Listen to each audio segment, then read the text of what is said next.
Hi. Hi.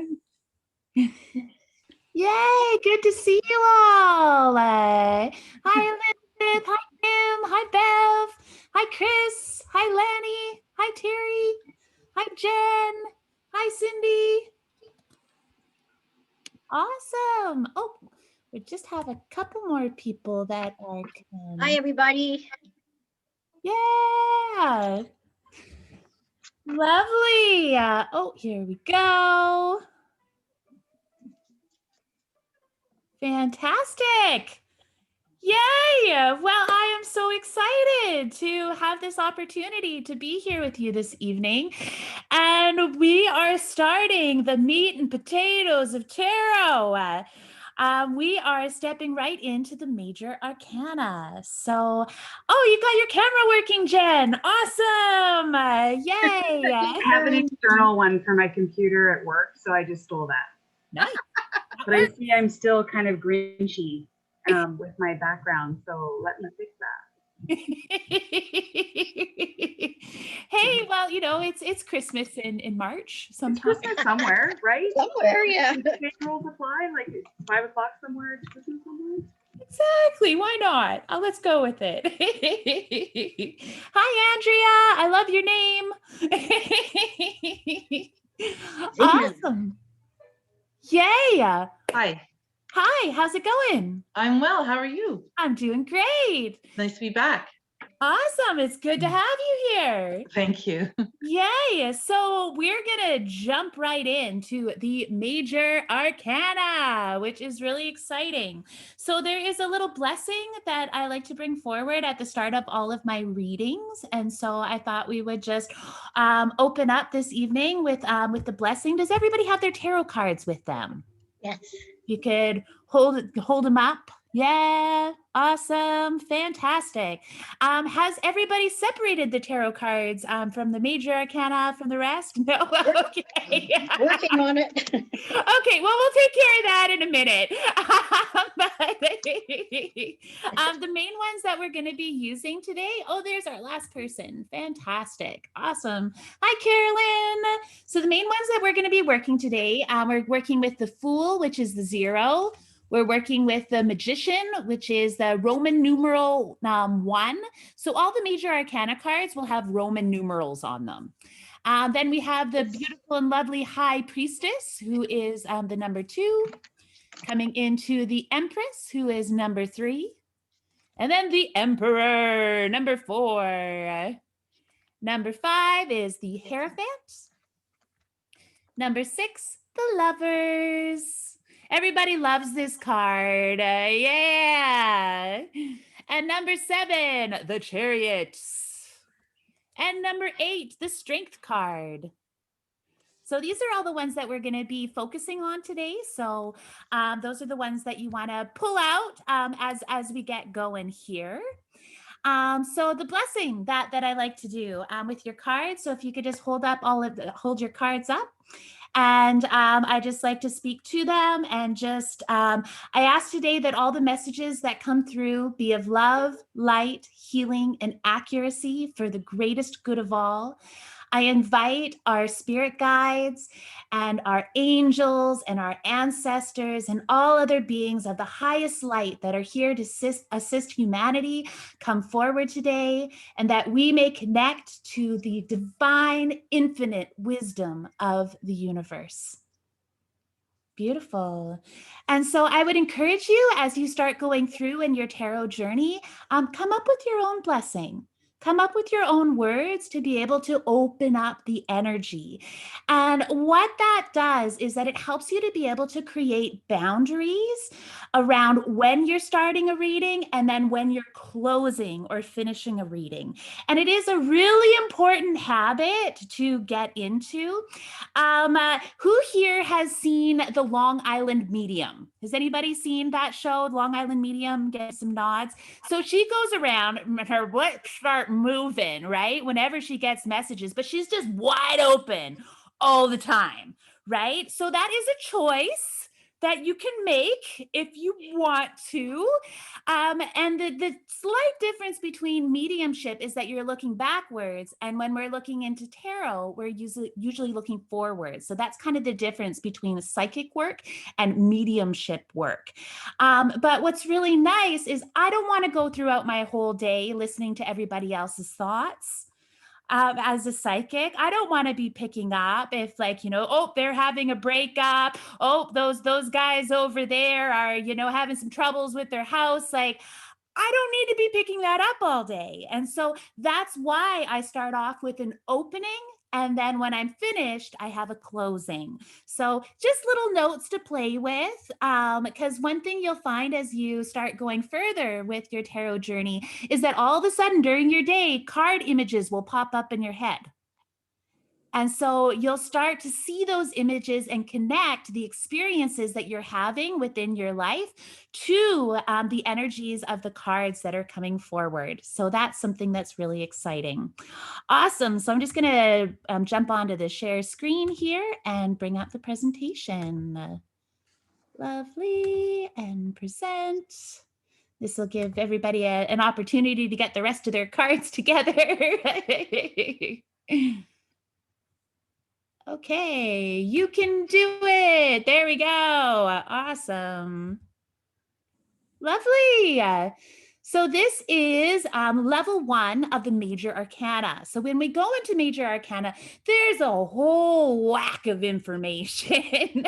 So this is the basics. This is the starting point. And then of course, as we start to peel off the layer, you're going to see more of the symbolism and the depth that comes forward within these cards. Awesome. So as we briefly mentioned, the major arcana are 22 cards, and these are the big major life lessons and themes. And these are the ones that are usually marked with Roman numerals. And I say usually because, well, if you've seen a lot of tarot decks, you know that a lot of authors take a lot of liberties. So I'm hoping that the deck that you have has the 22 major arcana cards. Sometimes they like to throw in an extra one, and sometimes they like to rename some of the cards. So that's something that you're going to see as you go forward with your journey. So I like to look at the major arcana as a breakdown and a culmination of the minor arcana. So we know that within the minor arcana that there are 4 suits, right? So shout them out. What are the 4 suits? Well, Swords. Yeah. Pentacles. Pentacles. Cups. Cups.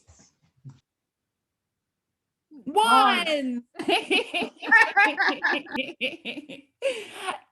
So we have the 4 suits, which of course represent the 4 elements. So when we take those 4 elements and we merge them together, what happens is that we have a major arcana card. So that's why I always like to start with the minor arcana and then build into the major, because it helps to give you a really good understanding. What's really cool about the major arcana are the astrological and planetary correspondences, because there's 22 cards, right? And it's so fascinating that there's 9 planets and 1 moon and 12 astrological signs. So I love it when those pieces just really fit together within the 22 astrological and planetary correspondences and the 22 cards. And then, of course, as we go forward with the major arcana, we're looking at numerology. So we're going to touch base on some of that number knowledge and review that today. And for those of you that are new, it'll be your first time, but it's super easy. The other really cool part about the major arcana are the symbols. And so there are many, many different symbols to explore. And what you want to try to do is keep your eye out for symbols that repeat, because those are the ones that are really interesting. Awesome. So the Fool's Journey. So this is all of the cards, and you can see it starts with the Fool at the top, and they go all the way around in a circle, and it comes right back to the Fool again. So the Fool is the number 0, is what connects all of the other cards. So as we've been on this planet, you've probably noticed that our lives move in cycles, right? We've got the clock that goes on an hourly cycle. We've got a year of our planet spinning around the sun. We've got the 4 seasons. So we are really strongly connected to different cycles. So within the Fool's Journey, it breaks down each of these cycles into these different components.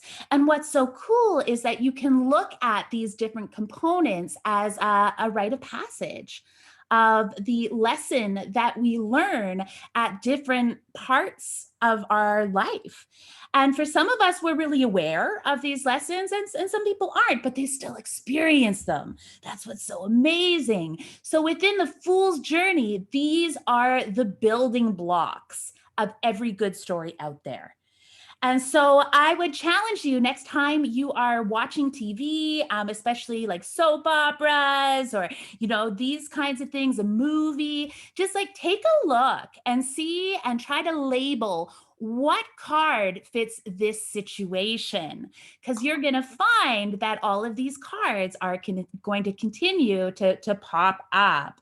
So with the Fool, these are all the characters and experiences that he meets along the way. So this is also called the hero's journey. And so it's really important to recognize that within our own lives, we are each the hero and we are each the fool. So we have that duality. We are here to save ourselves.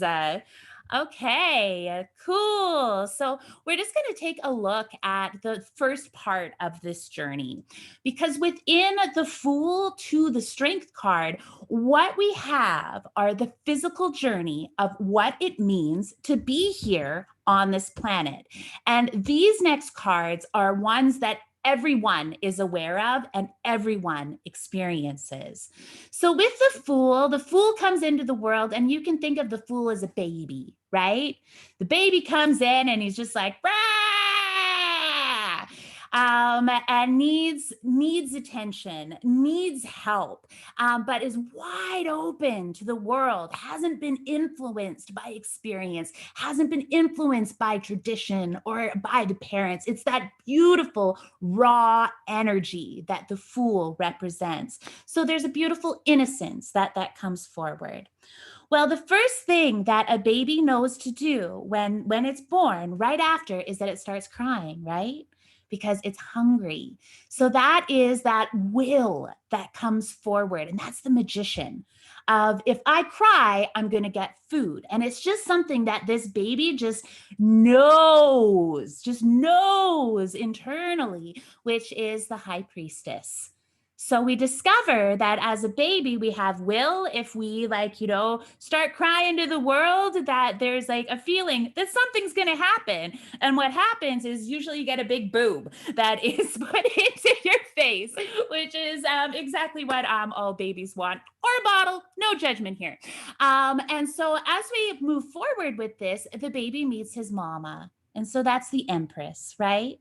So the Empress is the first one that usually holds the baby, of course, not always, and is the one that can nurture the baby and gives that beautiful, creative, loving energy. And then we move on to the Emperor, which is the father. So the baby meets his father, or the masculine influence. It's really important to clarify the difference between masculine and feminine energy. Feminine energy is Andrea, Yes. can you slow down just a bit? Thank you, Kim. I get so excited. I know, but it's like, whoa! No problem. Awesome. Thank you for letting me know. So the emperor is the father. So the emperor is the one that gives the baby the structure.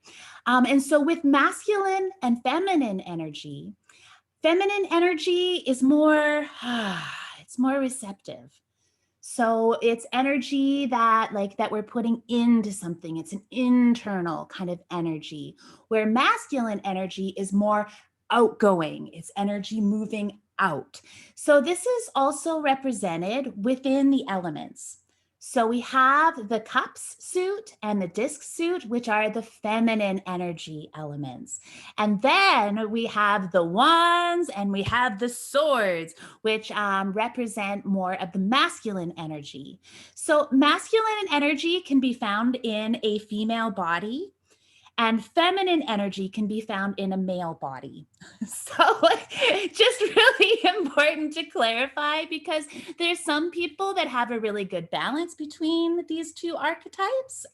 And there's other people that are in a male body, but they have feminine energy. So that's the difference between the masculine energy and the feminine energy. And we learn about that with the Empress and the Emperor. So after we have come into this world and we've cried and we've gotten food and we've met our mama and we've met our father, who do we meet? We start to meet our community. And that's where we find the Hierophant. So the Hierophant represents society. So as a baby first, you'd probably meet your grandparents, maybe some of your parents' friends. And as we get older, these circles expand. Perhaps we go to school, after school, maybe you're part of a religious group. Then we start to meet government, and it just grows and grows. And of course, the number 5 is all about change. So the Hierophant represents society, also represents authority as well, and the traditions that we choose to have in our life. My husband and I talk a lot about religion. And we always think that it's so interesting that how in different places, different people are born into different religions. And also we talk about how ridiculous it is that one religion would think that they are the religion. Did they just happen to get born into the right place? Anyways, side note. So after we meet society and we meet our friends, then who do we meet? We meet our lover, or we meet our partner, our person that is our companion. And the lovers always represents a choice, because when we enter into partnership, we have to give up a piece of ourselves in order to find compromises to make the relationship work.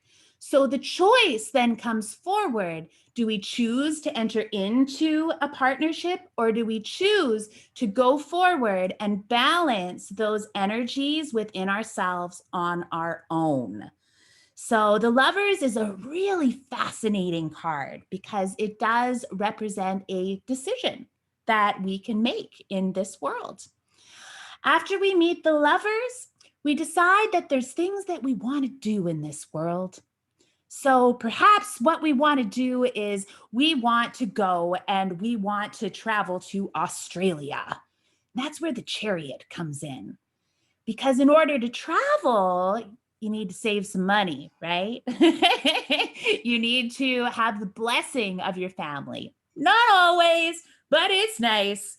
And you need to feel supported by your community to take these steps outward into the world. So the Chariot is the action that we take in this world. It's how we are able to control and influence everything on the outside. And then, of course, we find our strength, because it's impossible to have that sense of determination if we don't have courage. So the Fool, he gets to find his lover, he gets to start to take action in this world, and then he finds the inner strength to believe in himself. So what's also really fascinating is that you can use these same archetypes to tell many different stories. So perhaps you want to start a business. You can use these cards as tools for manifesting. So of course, like the Fool will be that, I want to start a business, but I have no idea what that business is going to be, right? Wide open energy. And then what happens is the magician comes in and we get the spark, right? We get the idea. It's like, yeah, I'm going to be a psychic. That's what's going to be my business. And then, of course, we have to balance that with the high priestess. Is like, is this something that I can do?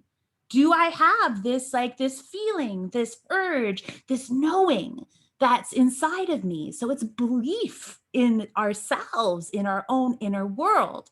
And so once you decide, yes, I have the idea, yes, like, I can do this, then you start to develop. And so the development that takes place within the Empress is that you find a sense of nurture. So you nurture your ideas, you get creative. Maybe you're talking to other psychics, maybe you're reaching out and finding people that you really connect with in the field. And then once you've developed, then what happens is that you start to come up with your vision. So that's a number 4 with the Emperor. So the Emperor is the card that says, okay, you want to be a psychic? Here's my business plan, right? So this is my plan of action from 1 to 10. These are all the steps that I'm going to do. And so you have that vision that comes forward. And then with the Hierophant, perhaps you decide that you need some kind of accreditation. So you can decide to go to psychic school. You can decide to start taking classes, right? You can see what traditionally psychics have done within the past as far as a business goes. And then from there, you can choose, okay, do I want to go my own way and work for myself? Or do I want to make a partnership? Do I want to work for a psychic hotline, right? So that's where that choice really comes forward. And then, of course, with the Chariot, we've got to take this idea, take this belief, take the development and the knowledge that we've gathered, and take our business plan and move with it, right? So that's the Chariot. The Chariot is like our idea with our plan in action.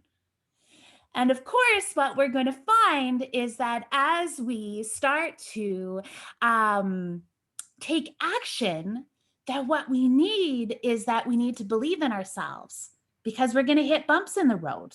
That's going to happen. So we have to have the courage and the understanding to say, yes, no, I'm going to keep going. And this is like an internal kind of feel. So now we're going to take a look. Do we have any questions about that so far? I'm just so blown away. It really puts it in perspective. When you're trying to start a business, it's you just make it so fun and interesting. Yes, Bev. Oh, you're muted, darling. So when you do a reading for somebody, this would be if someone would say, I have an idea and I want to go forward. So you may get some of these cards in the reading, which will give you clues of how to go about doing it or when to go about doing it. Absolutely, right? For sure. Okay.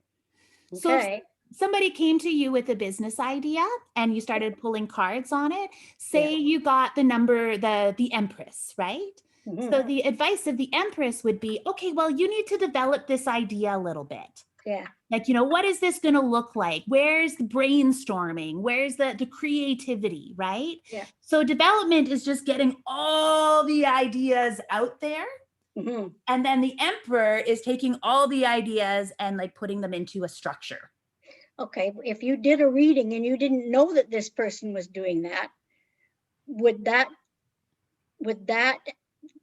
tell you to ask questions about, hey, have you got someone idea in mind? Or, if you were to do that reading without knowing this person was thinking about doing that, would you go there just by that reading?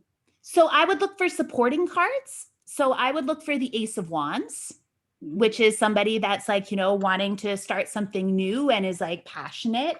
I would look for maybe the Two of Wands because it can represent business partners or opportunities. I'd also take a look at the Ace of Discs as well. And whenever I see the Magician, I know they've got an idea. And so Okay. it's a matter of determining, is this a work idea or is this a love idea? Because Yeah. there's many different ideas that we can have within the world. Yeah. So usually, and like when we get into spreads, I have a spread that I've been using for years, and I have a specific card that I pull for work and passion. Okay. And so that'll tell me kind of what's going on as far as like where they're at within their career. Because Yeah. sometimes people are thinking of a business idea because they see the death card that shows up there. So it's like they're done with their job. They don't want to go back to it. Yeah, So that's kind of what I was getting at. You would look at your overall spread and see several similar or cards that were working in a certain direction, you Absolutely. know, of the reading, and then you would decide which question to ask. Yeah. It's because of what you see that's relative. Exactly. Okay. Because each of the cards on their own have a meaning, and then you put the cards next to other cards, and then you get another meaning. And that's what makes it so fun. And that's why it's so nice to have like just a clear like vision of what each card represents so that you can take the two words and you can put them together. But that's another workshop. Here we thought we were Awesome. almost over. Great. So we're going to go through the cards individually because it's a really nice way of just being able to take a look at them. Or no, we're not. We're doing the meaning of colors next. Pardon me. Here we go. So symbolism, right? So one of the main symbols that we're going to see within tarot are related to colors. So what color is the card? Because each color, it has a different feel. So artists have been using colors for centuries to be able to like give light to the expression that they're wanting to bring forward. So also within like marketing or like, you know, web design, all of these things also use color because different colors will invoke or inspire a different feeling within the person. So we're going to start at the top, and the color purple or violet, this is related to our third eye. And it is also related to our crown chakra as well. So this is the etheric world. This is the world of our mind, of our intuition, of our third eye. So it has a very like spirituality kind of view with it. It's also very regal, right? So it gives like a sense, especially dark purple, a sense of authority that comes forward. And then we have the color blue. And blue is our throat chakra. So when we see blue, we are thinking about our communication, about our expression, the way in which we speak and listen within the world. Something to note is that other than the sky, blue is one of the rarest colors in nature. So it's a hard one to find. In ancient Egypt, they would use lapis lazuli and they would grind it down to a powder and put it in the paint in order to make the paint blue because it's hard to find other elements in nature that are blue, of course, other than the sky, and that's why everything looks blue to us, or that we don't think of it as being rare. Next is green. Green is heart chakra. So this is where we give and receive love. Green is the color of Mama Earth. It's a color that you find in abundance within forests, within fields, that beautiful green color, jungles. And so it's a color that represents love and that represents relationships as well. Then we move to yellow, and this one is our inner child chakra. So yellow is bright. Yellow is happy. Yellow is playful. So that's why like the color yellow is often used for like daycares where there's like children, anywhere where you need a bright, happy color, you get yellow. And then we get orange, and orange is the sacral chakra. So you can see this within our little chakra dude here. And so this is right below our belly button. And so the color orange, this is like our sexuality, right? This is where we get our own sense of personal power from. So the color orange can be very powerful when it comes forward. And then we get the color red. Oh, one moment. I've got the speaker on and my husband's phone is coming through.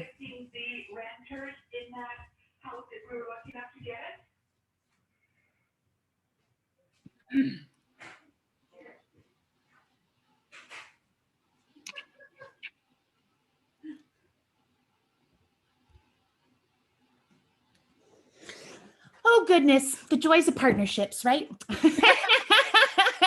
I was gonna say when you were up at the color blue, that they I guess they what did they do? They found an they came across a new color of blue. So apparently like 1 quart of it is like really expensive for paint. Fun. Yeah. I love blue. It's such a beautiful color. Lovely. And then we get to red. So red is very like security. It's very rooted. It's a very like root color. And it's kind of like, it's a power color for sure, but in a slightly different way from orange. Orange has more of like the sexuality vibe with it, where like red is like, yeah, like authoritarian kind of like red color that comes forward. And then we have gray. Gray is kind of lifeless. It's kind of a blah kind of color. Hey? It's interesting when you take a look at the map of a city from Google Earth, and you see all of the gray buildings on the inside, and then you see the earth and all the trees as they start to come forward from that view of the city. So gray isn't really a happy color, but it is kind of like a neutral color is kind of the feeling with it. But I kind of get a kind of like a blah kind of feeling when I see gray. White is the color of spirit, and it's a very universal color. And then we have black, and black comes with, well, there's that mystery to it, isn't it? It has that sense of darkness, which can kind of sometimes stimulate fear. And essentially, like the blackness is just unknown. We just don't know about it. So I have a question, Yeah. because the reason we're talking about this is because they're symbols, right? Colors are one of the symbols you look for. Is that correct? You got it. Okay, so I'm looking at my cards here because I got a new deck. So I have in front of me, I have like the Fool, and the colors on the Rider-Waite are different from the colors on this, I forget what, Moon Magic or something like that, tarot. Oh no, there's my phone. Sorry about that. I usually silence it. So yeah, so on the one card, it's so yellow. And then this other one is very blue and like bright. And so how would the symbolism change by the deck you're using? What it is to understand the intention of the artist. Okay. So with like Rider-Waite and Smith, when they created their version of the tarot, they took a lot of time to really work within this system of color. Okay. So as we start to get into newer decks that develop, like, you know, with my Fool, like, you know, the Fool that we're going to be seeing is like really, really yellow, but this one is all blue and white, right? Yeah, like that one looks a little bit more like my Fool. Yeah. So it's based more. But this one, the Rider-Waite it goes with this. It's like happy and yellow and bright and all that. That seems to go with what you described as like the baby, the innocent, right? That For sure. yeah, so I guess interesting. So different artists will put their own, they'll take their own liberties. And so like, you know, this is kind of like a basic meaning of colors, but some Right. artists have more expression that comes into their art form. Because of course the Rider-Waite, like the images are kind of blah. Like, let's be honest, Yeah. right? Yeah. It's not the best Oh, I know. as far I as look art at this goes. one, and it's like a three-legged fool. Cool. She has 3 legs, and she's using with ballet slippers, and it's so whimsical and bright and fun. And the other one looks a little bit more serious. I've got the tarot deck and they're beautiful colors. That's all based on Rider-Waite as well. Cool. The gilded tarot. Those ones are really nice. I like the Radiant Tarot, which is like the Radiant Rider-Waite. I find that the images are a little bit more crisp. But Rider-Waite is just kind of it's like the go-to. Yeah. It's Right. like, you know, kind of like the basic, like the original. And Yeah. so what's great is that if you kind of learn about what's going on in the Rider-Waite, then you're going to be able to take that information and just apply it to other cards. So that's why I thought I would pull. I actually have 3 decks, but I thought just for the purpose of this, I would pull the court cards. I mean, not the court cards, the major arcana from both decks, just to see the difference. Yeah. For So when sure. you're learning, it's important to stick with one, isn't it? Or have like 5 decks that you go to and cross compare all the symbols. It depends what kind of focus, what kind of learner you are. You know, if you're more of a fire person, you're going to want to see all the decks. You're going to want to have them all laid out in front of you. Yeah. Right? If you're somebody that's more of like a straightforward kind of learner, you're going to have one deck and you're going to learn that deck until you know everything about it. If you're more of an emotional learner, you know, you might flow, this deck is what's going to really resonate with me today. And then the next day, oh, I love this deck today. And so you're going to have a little bit more movement. So, and if you're a traditional, which would be kind of more of like the discs, then you're probably going to gravitate to something more like the Rider-Waite, or like the Thoth deck is another one of the originals. But the Thoth deck is heavy, but we'll talk about that. Awesome. So how do you guys feel about the colors? Does that feel pretty good? Yeah. Yeah. Okay, awesome. I think I would feel more what's the word? If I were to know one way of looking at the cards well enough to carry on, and then you can venture in different areas later. Once you have a good, firm knowledge of what you're looking at and why.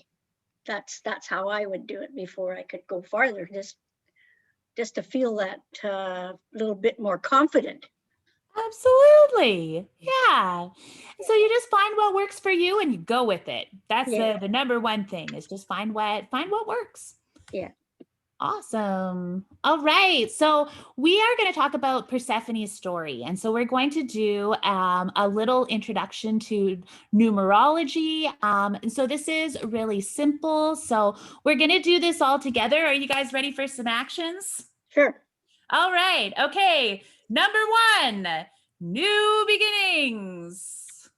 So say it. Number 1, new beginnings. 1 new beginnings. Yeah. Number 2, balance. Number 2, balance. Yeah. Number 3, creativity. Yeah. Number 3, creativity.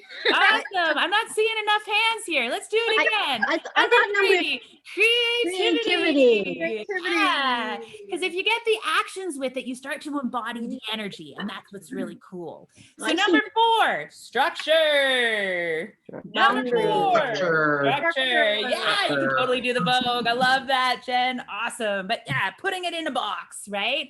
And then number 5, do the hustle. Change. Number 5, change. Yeah. Number 5, Number 6, change. matters of the heart. Mm. Oh. Number 6. And number 7, the mind. Mind. Yeah. Number 8, patterns. Patterning. Patterning. Around and around we go. And then number 9 is climax. Woohoo. Yeah. And then number 10 is completion. Number 10 is Okay. Completion. Ah, so what's beautiful is that each of these numbers also relates to the major arcana, as we will take a look at very soon. So we're going to take a look at the story of Persephone, because this is a theme that comes up within tarot, and especially the major arcana, because essentially the first part of the world that we are stepping into is the physical world. But as we move past the strength card and we move into the hermit, we move into the underworld. And it's the story of coming out of the underworld with this new knowledge and this new insight, and then bringing it into the physical world. And so a really beautiful expression of this is Persephone's story. So who here knows Persephone, the goddess of spring? Anybody heard of her before? So Persephone was Demeter's daughter. And Demeter, of course, is the goddess of the earth. And so together they would make flowers and they would grow beautiful food, and they were very close as a mother and daughter. So one day, Hades, who's the god of the underworld, he had an idea. And he came up to the surface and he's like, oh, that Persephone, whoo, she looks pretty hot. Right? So he had that idea of like, whoo, Persephone, yeah. But then inside himself, he knows, he's like, oh, I don't think that Demeter is going to let me anywhere near her daughter, right? I just don't think that that's going to happen, because, well, he's the god of the underworld. So he's like, king of the bad boys kind of thing. He has his whole biker gang that's like, down there in the underworld. So Hades, he gets creative with which is the number 3, and comes up with this idea. He's like, well, you know what? Like, if I don't think I can talk to her, maybe I'll just take her. And so Hades decides to kidnap Persephone, and he takes her back to the underworld. Well, Demeter finds out that her daughter is missing, and she is pissed. Right? So she she lays down boundaries, and she's like, nope, this is not happening. This is not right. And so the challenge or the change that she puts forward is that she refuses to let anything grow on the earth. She's like, okay, I'm done. I'm going, unless my daughters return, nothing is growing on this planet. Nothing, right? Well, Zeus, he's the kind of like the main god, and he's like looking down, and Zeus, he has a bit of a compassion for humans. He likes to play with them sometimes too, but he's like the dude that's in charge. And so Zeus is seeing all of his little human creations, and they're all going hungry, and they're dying, and he's like, okay, maybe I need to do something about this, right? So this comes from his heart. So Zeus goes down and he decides that he's going to have a chat with Demeter. And basically he says to her, he's like, okay, well, you know what? If Persephone, if she hasn't eaten anything in the underworld and she hasn't touched anything there, then, well, she can come back to you and no problem, right? And so they come up with this, this plan of action. Well, wouldn't you know, Persephone's down in the underworld, and like she had been refusing to eat for a long time, but she gets hungry. And so what happens is that she eats pomegranate seeds. And so I believe that the myth is that she eats like 4 or 6, depends on which myth you talk to. I mean, like there's many different tellings of the same story. And so what happens, and that's the climax, is she eats these pomegranate seeds, right? Because that's the turning point of the story. So Zeus decides that Persephone is going to stay with her mother for half the year, right? Because he needs things to grow for at least half the year so that the humans can eat. And then she's going to spend the other half of the year as queen of the underworld with Hades. So interesting story. And what we're going to notice as we go through these cards is that we're going to see those pomegranate seeds. And we're going to see the pomegranate fruit. So watch for that, because it is a symbolism. It is symbolism of that journey that we start to make, of those little inklings that, oh, what? There is something like, there is something more here. So that is Persephone's story. Any questions about that? Okay. Did she love him when she was in the underworld? I don't know if she did or not. It was like these stories were all told from a male perspective. There are some versions of the myth that say that, yeah, she did eventually fall in love with Hades. And part of the whole 6 months up and 6 months down is also part of the creation story of those myths that created the seasons. Mm-hmm. So anyway, Thank you for that, Andrea. Thank you, Jen. Thanks, Jen. Yeah, absolutely. And of course, when we think about seasons, we think about cycles too, which is really exciting. Okay, so we're going to go through each of these cards now. And as we go through them, I just want you to pay attention in your body and bring that awareness like inside. Is there like a symbol that pops out at you? Are you getting any like feelings or sensations? Does the card remind you of anything or remind you of a story? What kind of vibe does the card have? And also you'll find is sometimes you'll have strong feelings about the cards. So is this a card that you like, or is this a card that you don't like? So just pay attention as we go through that. And we're going to come to our very first card, which is the number 0, the Fool. Awesome. Okay, so we're just going to go around. Kim, name one thing that pops out to you about the Fool. Well, I guess as I said before, from the yellow, like the bright, brilliant, happy sunshine, the playfulness, and like the little pat along for the journey, and the fool's just hanging on the edge. So not really, and looking up at the sky. So doesn't really have a plan. Little dangerous. For sure. Andrea, what pops out to you about the Fool card?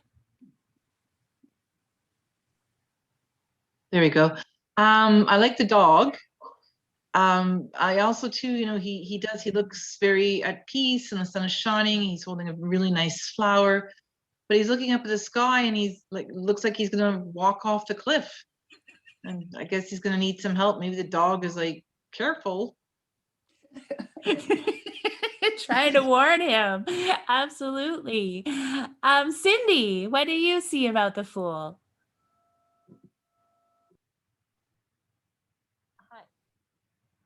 Am I on? Yeah, I can hear your microphone, but your Okay. video went off. Oh, did it? Okay, let me see. That happens. The buttons are really close together. There you go. Okay. For me, it just looks like he's just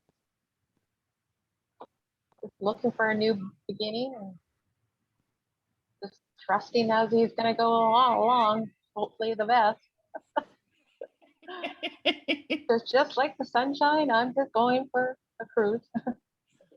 Hi. So let's all take a moment and just step into the Fool. So I want you to just bring that energy in and just like, just imagine that flower in your hand and you don't have a care in the world and you're out for a walk with your dog and it's a beautiful day. So that like, it's very carefree, isn't it? Right? He's got no worries. He doesn't know he's supposed to watch out for stuff. He's just like out in the world, having fun. So just take that moment and like look at that expression on his face, right? So just think about just like looking up into the world. Everything is a new discovery. Imagine what it's like being one again. And when you step into the world and everything is new and every flower you've never seen before and everything has that, it's everything is exciting. There's a sense of adventure that comes forward. So the Fool is a really free kind of archetype, hey? It just has that like when you step into it, there's All just something positive. that lifts off your heart. All positivity. Positivity. Yeah, because he doesn't know that there's any negative. He's too innocent for that. Wait till he takes the next step. Yeah, totally. Did someone say naive? Totally. But guided, right? With the sun. For sure. And the flower, he's got the beautiful smell of like roses. And like, he's also got the little dog because like, oftentimes like, protection comes in different ways, right? Like, animals can be like, really protective and like, helping us out when we need it. Yeah. I see him. He's embracing the world. He's embracing life. Yeah. So when the Fool comes up, he's a reminder to find that place of just being carefree, just like embodying like that light and what that feels like. So I did a little write up here as we go to the next page. So keywords, a lot of what we talked about, possibilities, birth. Sometimes if someone is having a baby, I mean, that's a pretty brand new journey. So the Fool will show up. Travel, because like, he's obviously on a journey. He's got his like sack there. He's like, ready to hit the world. He's innocent. He's naive for sure. He doesn't think that anything can go wrong, even though he's about to step off a cliff. He's kind of oblivious to the material world. Material world is like all new, right? So this can be like us, like, as a baby, but this can also be us as we transition from being a teenager into an adult as well, right? Because like, we don't know what it is actually going to mean to have that sense of responsibility. Mm-hmm. The Fool also reminds me of, I go to a lot of music festivals. So I feel like the Fool has that like that juggler or comedian kind of energy, that like, that musician that doesn't mind sleeping on couches and just waits for the next weekend to get to the next festival. So the Fool also is a bit of an outsider, right? Because like when you don't have those responsibilities and you don't have that weight that's on you, you're not fully part of the material world either. So it's a really interesting place to be. So astrologically, he is represented by Uranus. And with that, there's a sense of him or her being unconventional, right? And like science is just like, working with the hypothesis and seeing if that comes true or not. And it's also a planet that is related to groups of people. And so that's who the Fool is out to find. He's out to meet his people. So for numerology, it's the number 0. So that's the egg, right? So anything can hatch from an egg. There's so many possibilities that come forward. I see this card as neutral energy. I don't read it as masculine or feminine because I feel like it really embodies both. And then within the symbols that we have, So we have the sun, which we talked about. Carolyn, what do you think the mountains represent? Or like symbolically, what do you think the mountains represent for you? Probably faraway lands. Nice, Somewhere it hasn't beautiful. been explored yet. Yeah. Gail, what about the feather?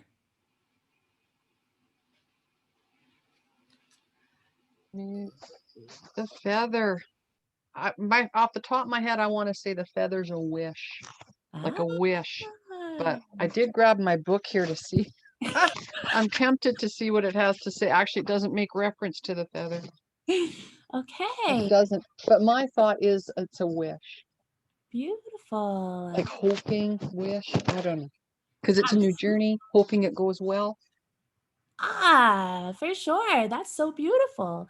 So one thing with symbols is that in different readings, symbols will take on different meanings depending on the person that you're reading for, right? So like in this case, like, you know, with the Fool, maybe the Fool comes up in a reading for someone because they're from the Rocky Mountains, right? Because you get those images of the mountains, and that's what the symbolism means. It's like the idea of like a peach, right? Like when we think of a peach in summertime, it's like soft and fuzzy and like juicy and delicious. But if you're allergic to peaches, the peach is not going to be a happy symbol for you, right? Yeah. So that's where your intuition really comes in. No, I'm curious. Sorry to interrupt, but where is the feather? I'm not seeing it on here. Top of his head. Top of his Oh, Yeah, it's in his right on his hat. hat Okay. here. Yeah, I'm looking at a smaller version. Okay, thank you. Sorry, ladies. Yeah, no, it's all good. And the Um, feather is one that you're actually going to see a couple of times as we go through the major arcana.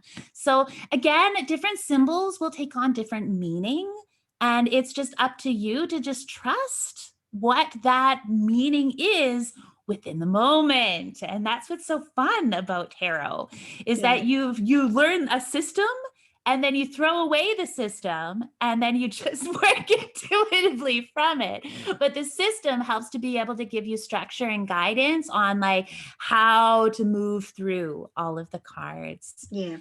Lovely. Yeah. So we have yellow is the dominant color. Did you guys notice the fruit? Yeah. All over here, there's all those like pomegranates. You notice that the pomegranates, they don't quite look ripe yet. You know, Mhm. some of them are kind of like bursting open a little bit. And like he's got that like blue color, like, you know, it looks like he's been places, or maybe this was a hand-me-down that he kind of picked up along the way. Yeah. But it's so like flowy, like in the wind, go with the flow, hey? Yeah, And absolutely. I see the mountains as a challenge. Mm. A challenge in the distance. It could be there. You got it. And traditionally, yeah, mountains are like all about challenges that we overcome in life, for sure. So that's amazing. So like a phrase that would go with the Fool, fortune favors the bold. Everything is possible with love and limitless possibilities. And if you guys think of any more, let me know, because there's always fun to take these like colloquialisms that we have and to be able to apply them to these different themes. Mhm. Awesome. Any other questions about the Fool before we move on? What about the rose? What's the symbol of the rose? The rose, beautiful. So roses within tarot represent magic. And since it's white is that like that innocence. So it's an innocent magic. Wow. Because like, of course, like, you know, when we're not like completely set as like, you know, like a structure of like how we think the world is, or this is the way it's got to be. If you work hard, you get ahead, right? The Fool doesn't know that. Right? All he knows is, oh, I've got this beautiful flower in my hand. I wonder where it'll take me. And so there's that like that beautiful like magic of innocence, because you're being like divinely led, because you have no other choice than to be right there and in the moment. Beautiful. Awesome. So next is the magician. Look at this guy. He looks pretty powerful, eh? Mhm.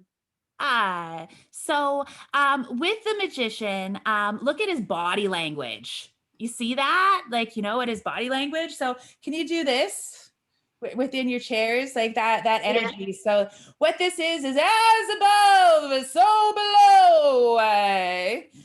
So the world of the mind is the world that I create around me. So the magician is the fool that has found his focus within life. So he's got everything that he needs in order to make things happen. So Chris, what stands out for you in this magician card? What stands out for me is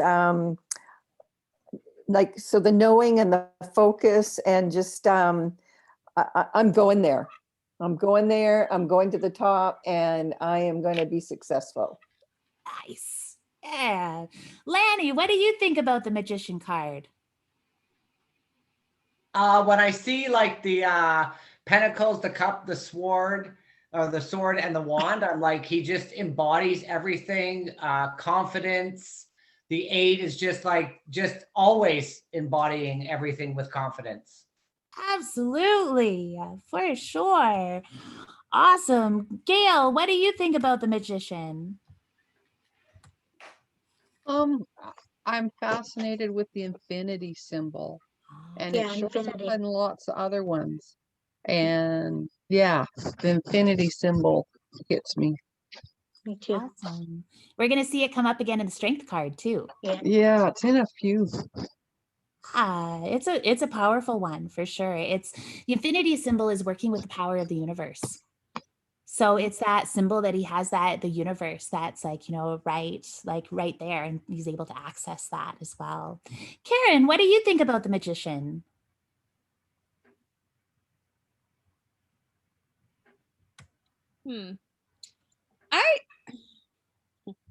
I like my magician better on my card. Okay, hold it up.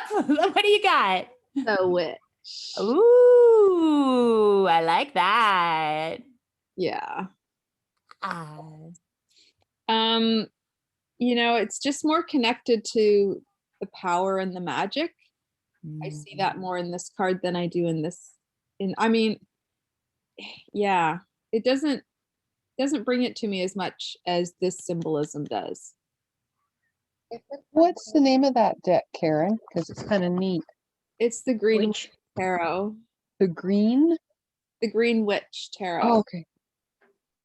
It looks to me like it's a hidden power there. Pardon me, Cindy? It looks like a hidden power. Unseen forces there, magic ability.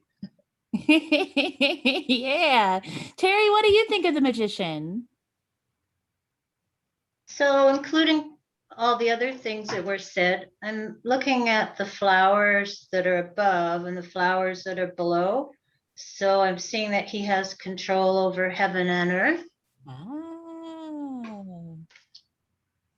And I want to show you my Fool card. I know it's going backwards, but I don't know if you can see that. Oh, look at To me, that really epitomizes the Fool. I didn't get any of that innocence and those other things from the Rider-Waite, but this one really gives, he's so carefree and so childlike. Totally. So you are totally allowed not to like the Rider-Waite deck. I use it because it's copyright free. So because the images have expired. So that's the reason that I use this deck, is that I'm allowed to. But the other ones, you're going to find other decks out there that you absolutely do really resonate with. And so it's wonderful to see all of your cards. Okay, so sorry, did anybody else? Yeah, it's Christine. Yeah, I was just going to say the flowers for me represent growth. It's a growing. Absolutely. Beautiful. What is the symbol that he's holding in his hand upwards? The white, I don't know what that is. Does anybody know what that is? A scepter. So it's kind of like a magic wand. And I like how it's like double-ended as well, because again, it's transmuting the energy from heaven to earth and from earth to heaven. I've always viewed that as a candle burning at both ends. Ooh, nice. Absolutely. If that's what comes up for you, do it. Yeah. Because that's a nice symbol too, because there's a lot of people that burn the candle at both ends. I always thought it was a wand. Ah, It's for on the sure. table. Yeah. Because that's a fancy wand, right? So maybe it's like a magic wand, right? Like a Like, giant you know? crystal. Yeah, huge crystal. Love that. Yeah, because he's got like the baton kind of stick, walking stick, like, you know, on the table. So the magician, it looks like he's inside, right? Like he's not really like outside, and having even the flowers like above, like there's been some kind of structure that's set. There's like Yeah. some kind of like stability that he has. Whereas like the fool is just kind of like, blah. This guy's like, yep, I know what's going on, right? Like he's Yeah. got, you know, that strength that comes about. I So, I The see snake this on his waistband, the snake, is that a symbol of wisdom or another meaning?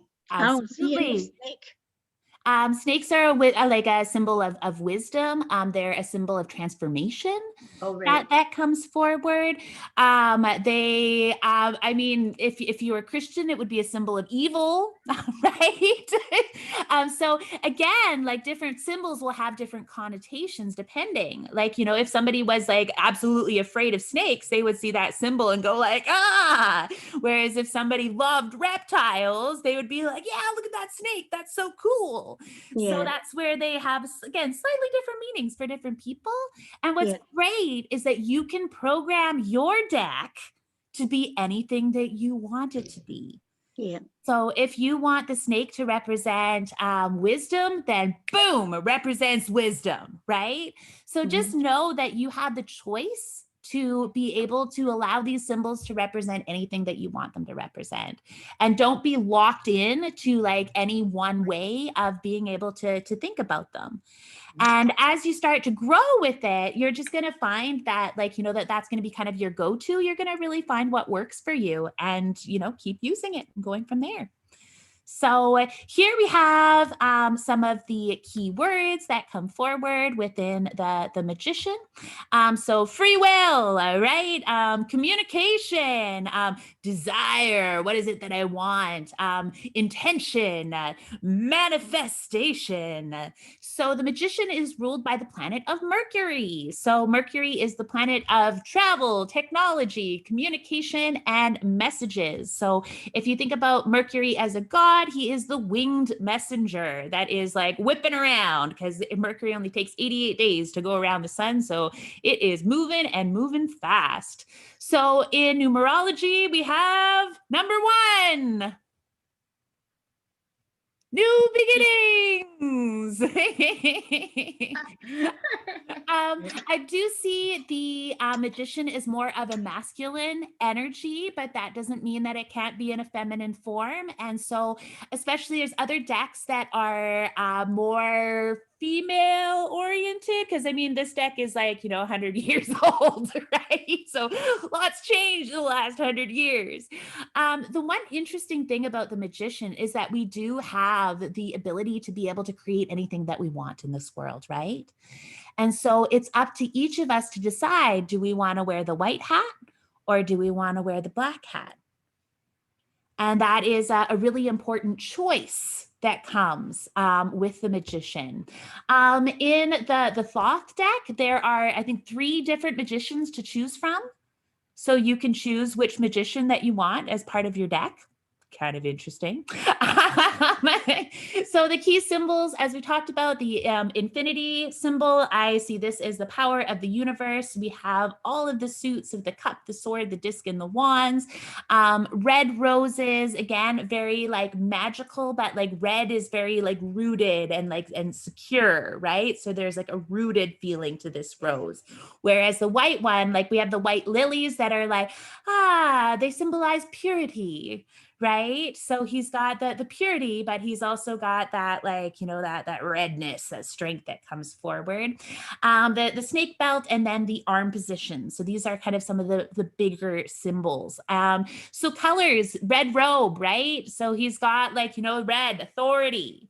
But he's got the white underneath, which represents the innocence. And then it has that lovely, happy yellow. So the magician may think that he knows everything, but he really doesn't. He's still learning. He's still figuring it out. So the key phrases with this, as above, so below. If you can dream it, you can do it. Master manifester and mind over matter.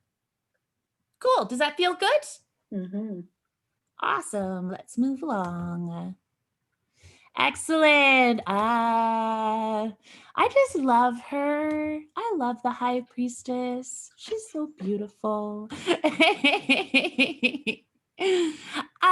Gail, what's one of the symbols that stands out in the high priestess? Oh, thank you, Bev.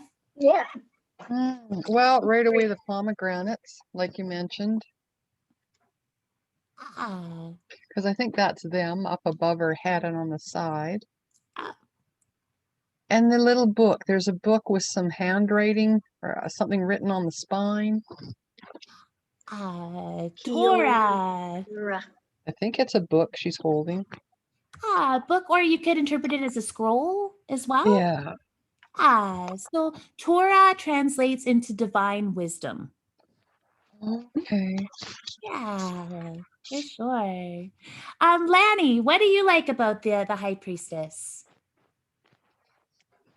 I like that she's in the middle of the black and the white.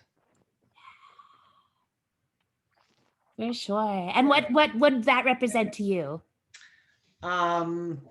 That she's very colorful. Like, it shows the black, the white, but she's very colorful. I like the fact that, to me, her dress looks like a waterfall. So she's like colorful and flowing. For sure. Because the high priestess, like, she believes in herself, right? Like, you can see, like, she's got a very, like, serene kind of, like, look on her face that comes about.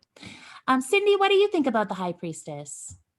She's like yin and yang, or light and dark, you know, because of the pillar. Maybe, you know, Choices. yeah, like, yeah, she's sit in between. She could, you know, like trust and it's a balance, you know what I mean? Like, she's balancing two things, you know. She's judging. Almost like she's looking at two things, okay, a positive and a negative, maybe a male and a female. Kind of looks that to me, you know. Beautiful. No, you got it for sure. Absolutely. See, you guys are pros. You know, you can look at the image and, like, you're picking up everything that the image is laying out. And that's why this process is so beautiful, because it's just really uncovering what you already know and just reminding you. I mean, she's got a cross on her, which is a religious symbol, and the Torah is, in Jewish religion, is a scroll, but it's also like their book of holy stories. So it is. I'm curious about the moon, the crescent. So the B and the J are pillars of a holy temple in, I think it's Solomon's mystic temple in Jerusalem. And it talks essentially about light and darkness, right? And so, like, with the high priestess, she is the gatekeeper, because she's got the veil behind her. And she is the person that straddles both of those worlds of light and darkness, the physical world and the spiritual world. There's, like, you know, a really strong gatekeeper kind of energy that comes forward. With the crescent moon is like, and what it kind of looks like, it would be kind of that sliver of like, of the new moon. So it's like, the beginning of a new cycle, like, the start of like new light that is coming forward. And since it does have that duality aspect that comes forward, it could also mean the end of the cycle as well. Yeah, yeah. Because if you look at her like hat that she's wearing or her crown, it looks like 2 crescent moons with the full moon in the middle. Hey. Yeah. So it's those cycles of the moon, and she's very connected to the moon because the moon is reflective energy. So without our sun, we wouldn't see any planets, but the moon carries no light of its own, whereas like the sun carries its light in entirety. So it's like the reflection of the sun that we get to see from this position on Earth. So is that relative to the dark and the light? Absolutely. The moon disappearing or starting to light up again. So that's the light and the dark in there too. Absolutely. Elizabeth? I like the crown she's wearing. The circle in the middle almost reminds me of like her third eye. So that, and then obviously behind the veil is like unknown stuff. It's a very cups image, hey? Like when you look at this, you would like really be like thinking about like water. And when you think about water, you're thinking about flow, you're thinking about like creativity, you're thinking about emotion, all of these kinds of things. And this is all like wrapped up in this beautiful image of the high priestess. Do you guys have your high priestess cards? Yes. There? Awesome. So this one is the Rorig Tarot. Okay. Wow. Wow, that's a big glowing symbol on the top. Wow. That's a gorgeous one, Jen. Oh, Karen, yours is cool too. Yeah. She's doing her dance. Oh, beautiful. Yeah. Jen, can you show yours again, Jen? Oh, wow. Okay. Wow. It's cool because like with Jen's card and my card, the expression on her face is very similar, hey? Yeah. Yeah, it is. Subtle. Absolutely. Cool. So let's take a deeper look at this one here. So when we get into the high priestess, so I mean, you guys nailed this, right? Like, we're talking about our inner world. We're talking about intuition, our feelings. It's talking about consciousness, right? Because like consciousness isn't something that is like really tangible. It's just something that we kind of know. I'm here right now, so I must be conscious. It's like the psychic card. Whenever I see this card come up, I'm like, you're intuitive. Hey, and it's never let me stray. And so there is that sense of like wisdom and just like, that inner knowing that comes forward. So where like, the magician would be like out there in the world, like, communicating and asking and getting information and making things happen. The high priestess would just be like sitting on her throne and like she would like imagine the idea and like it would kind of just more come forward because she has faith. The other thing is the high priestess doesn't really need too much. She just like trusts in the world that's around her. And so there's a sense of belief and like most definitely duality. And so that duality is a theme, and that black and white is a theme we're going to see come up quite a bit throughout our journey within the major arcana. And so the not surprising at all, the astrological correspondence is the moon. So this is our personal needs, our reactions to things, our reflections, our emotions. And then the numerology is number 2. Balance. Yeah. So it's like balancing like this world with the next world. So I see the high priestess as a very feminine card. And of course, the water element is what comes forward. So we have the key symbols are like water, the scroll, the pomegranates from the Persephone story, the crescent moon. We have those pillars. But it's so cool because like the pillars aren't entering into a temple. Like the pillars are entering into water. So it's nature's temple. So that's the difference, and it's something to watch for as we move into the Hierophant. And then we have those beautiful blue flowing robes that come forward, and the pomegranate veil in the background. And so whenever we see a veil, we're looking at like unconscious, subconscious things that are not seen, things that are hidden. And so the main colors in this are the blue, the white, and the black. Phrases that I would say is like, I look within to trust my intuition. I am connected to something greater. And then I just have the notes about the B and the J. So it's Boaz and Joshin. And these are the pillars in the mystic temple of Solomon in Jerusalem. So you're going to find that there are a lot of biblical references. And as some of the newer decks have developed, they've lost some of that. Because of course the tarot is a development of its time. And at this time, Christianity was still very strong. Awesome. Any questions about the High Priestess? I just read a note because I'm reading as well, but they talk about an owl in this card. Does anyone see an owl? Owl? Yeah. Oh. I don't see an owl. I don't see an owl, but I could see how an owl would be connected to the High Priestess because they symbolize wisdom. They fly at night. They're nocturnal.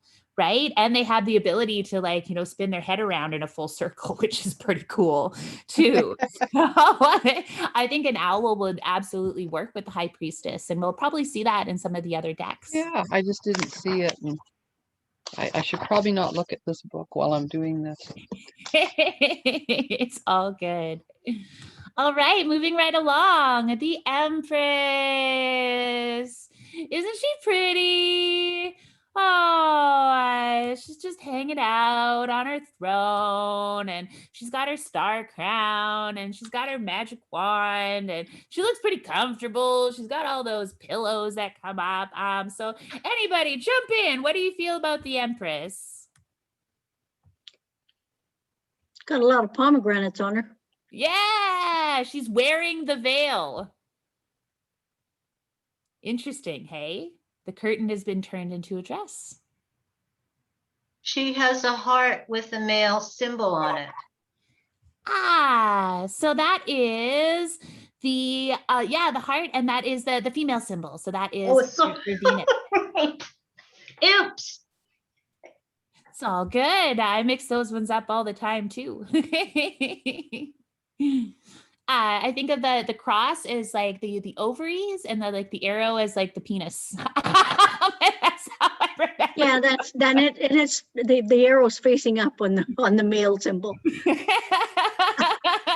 Yep. So I have something that I noticed from the last card, the High Priestess, the veil.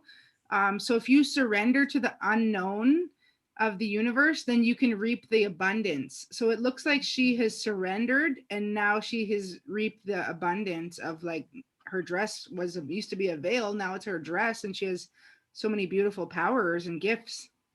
Beautiful. Because you know how to move in the world.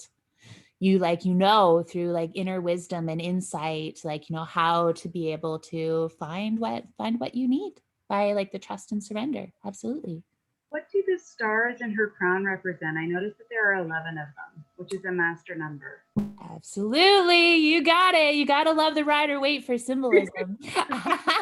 So 11s I always see as a number of a gateway number that comes forward. So you've maybe heard of 1111 Make-A-Wish. So it talks about that, her wish and her desires. Stars represent hope. So she's somebody that is hopeful. She has that that light of the stars that shines down on her. And what does the wheat represent? Is that like the staff of life?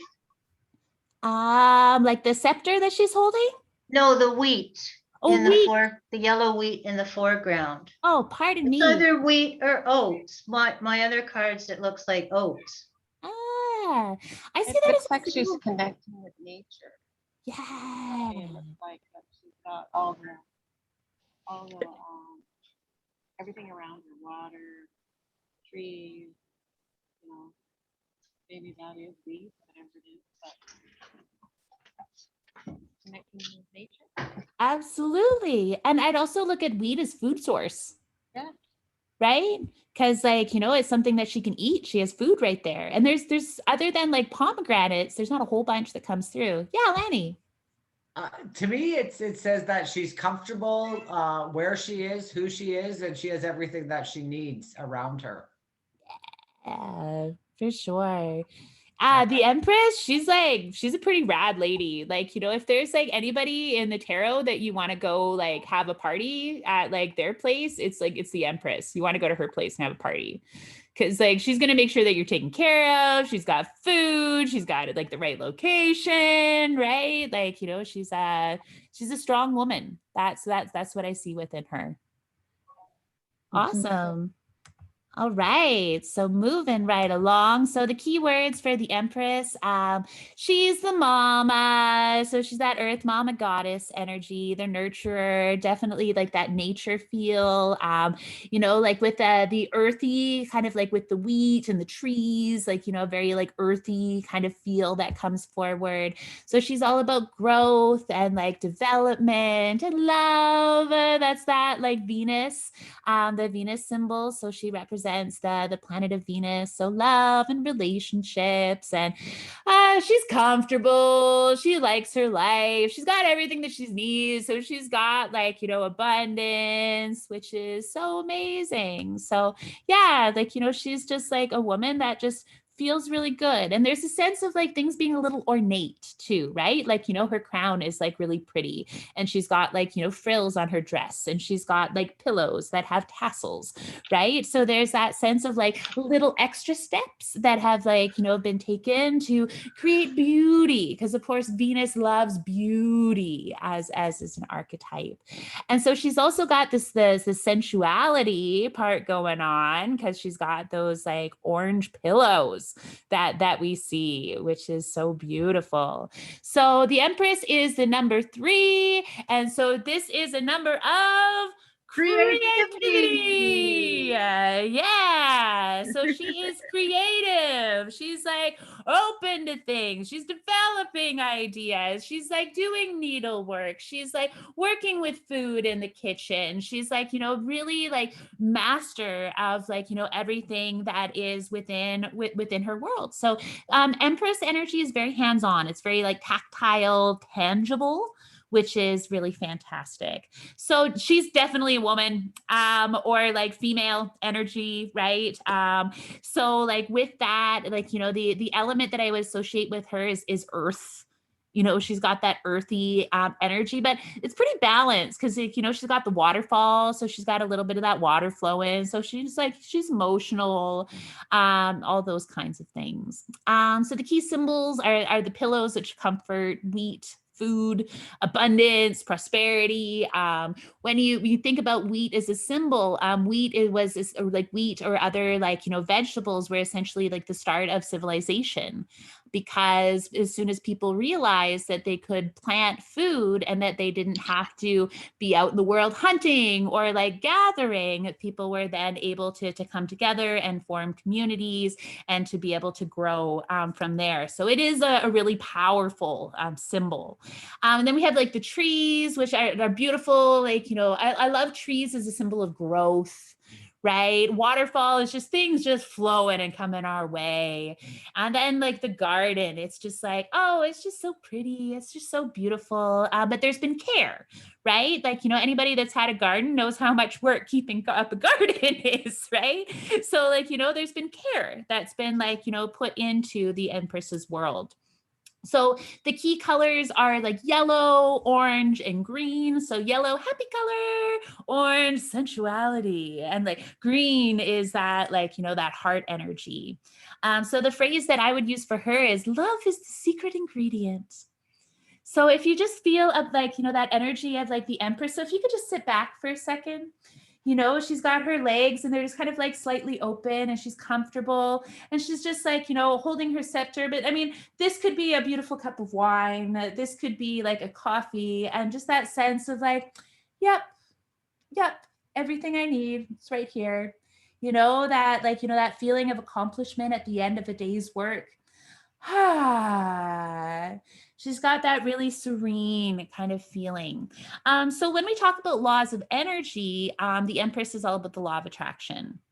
And that's a lot of that Venus energy. So law of attraction is essentially like, you know, like attracts like kind of thing. So, you know, if like, you know, we have like, you know, vibrations that are being like, are really like positive and upbeat, we're more than likely going to meet other people that are like positive and upbeat, right? So we kind of like attract into our world through our energy. So yeah, if you've gotten into The Secret, the Empress would be part of that secret. Personally, I think that there's way more laws of energy than just one. So I would encourage you to like go deeper into it. But the Empress, like, you know, being able to attract like what you want through like through your mindset and through your belief, you know, is one of the lessons that comes forward. Okay, awesome. Let's move right along to the Emperor. Dun, dun, dun, dun, dun, dun, dun. So look at this guy. Oh my goodness. Like look at what's this facial expression, right? Like he's just like, yeah, I got it going on. Yeah, this is my palace. Yeah, this is my kingdom. Uh-huh. You got it. So any thoughts about the Emperor? Just jump right in. Power and control. Mm-hmm. Structure, stability. Yeah. He's a lot more severe looking than the Empress. Like he's in a very straight up forward, hard concrete chair. She's relaxed in nature. He's a little more austere. He has the ram's heads and the ram's horns. He's like set in stone. Yeah. So this is old school masculine energy. Old school, right? Like, you know, where he's like, yes, this is my kingdom. You do what I tell you to do, not as I do. Like, you know, I'm going to go out and like conquer the world. You're going to stay here. Like, he just doesn't look very happy with his life, you know? Poor guy. He doesn't get to just like enjoy like the beauty and like the love and the serenity that the Empress does. He always has to like be out there, like, you know, taking on ideas and moving forward with the world. And so he's really got that like red orange kind of combo. Hey, I think that like, you know, part of the reason that he's like so upset, I see that you see that little gold thing in his hand, in his right hand there. I look at it as a flask. So I think that he's been like, ooh, having some drinks, right? The scepter is like, you know, kind of related to the Ankh. So it's like, you know, where like the horizon with the sun coming forward, or like in Egyptian terms, it would be like the Nile River with the sun kind of a feeling. So yeah, but he's like, you know, he's in his hat is, it's pretty practical. Hey, like, you know, when you look at the Empress's hat, she's got all these like beautiful stars. Like the magician, I mean, he just had a headband, right? That's all he needed. He had his headband. And then like the moon symbols were like so perfect for the high priestess. But then he's got this hat, and it kind of looks like one of those little spinny things that you put on top, you know, that little boys wear. It's like he has his heart on his sleeve, but it's upside down. Yeah, for sure. But he's not entirely like military rigid upright, because his legs are splayed slightly, his robes are wrinkled, one leg showing, like he's not showing that proper strict upright as you would think. Like, you know, sophisticated. Well, if you look at anyone in royalty, any of that, right? Everything is exactly perfect, exactly right. And that's how they're trained and brought up. And he's just kind of slouching to one side, and, you know, he doesn't have it fully It's not fully regal and proper. Ah, so He's maybe doing he's it his way. imposter. He kind of looks like he doesn't care. Yeah. Yeah, So I I'm agree. He's, curious. he's doing it. I'm curious about the ball in his hand. Ah, Looks that's like a pomegranate to me. A what? Pomegranate. It's not entirely round. could be. Yeah. It does look like it's round. It looks like a bobble off a Christmas tree. Right, because there's a little stem at the top. It's not. Is that a candle?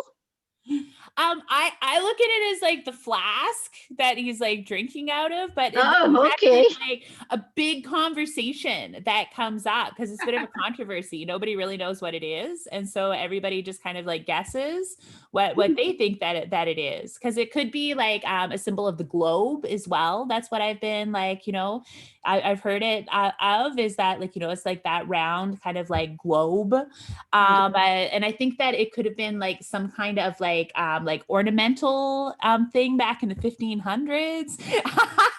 that wasn't very complete, but yeah, it's one of those things that you get to decide what it means to you, that there is no clear and direct answer, because many people have different ideas about it. Yeah. What were those things that they carried the incense with, right? And kind of swung them around? A smudge. Oh yeah, like on the almost like on a string kind of thing. Yeah, and they just kind of did this, and then the smoke swirled around from the incense. Cool. I'm not sure what it's called, but that absolutely could be that. So you get to decide. That's the cool thing, is that when you see that symbol, is just make a decision what it means to you, and that may change, and that may not. But yeah, he's like pretty strong character. I think that like it's funny because like seeing this image, it kind of makes me feel bad for the expectations that men had to carry. And it's like so nice that we're able to like finally like balance more of that, because like, having to wear that armor and sit in that uncomfortable chair all day, like I personally rather be in the garden, right? So, it's that like really like strong kind of energy. Yeah, Elizabeth. Like you were saying with the hat or the crown or whatever, like that spinny thing on the top, like yeah, like you like we'd rather be playing than controlling everything, and maybe that's why he's so stubborn, and like maybe he acts like a child with his temper. Yeah, because he's been like put into a box. He's been told that he has to go off and like fight wars, right? Like I'd be kind of pissed, and then like, and then not being allowed, don't show your emotions, like, don't actually express how you feel. It's just like all about duty, what you're going to do for the world. It's hard energy. Like I'm glad that men are being allowed to be softer these days. You said duty. Duty, yeah.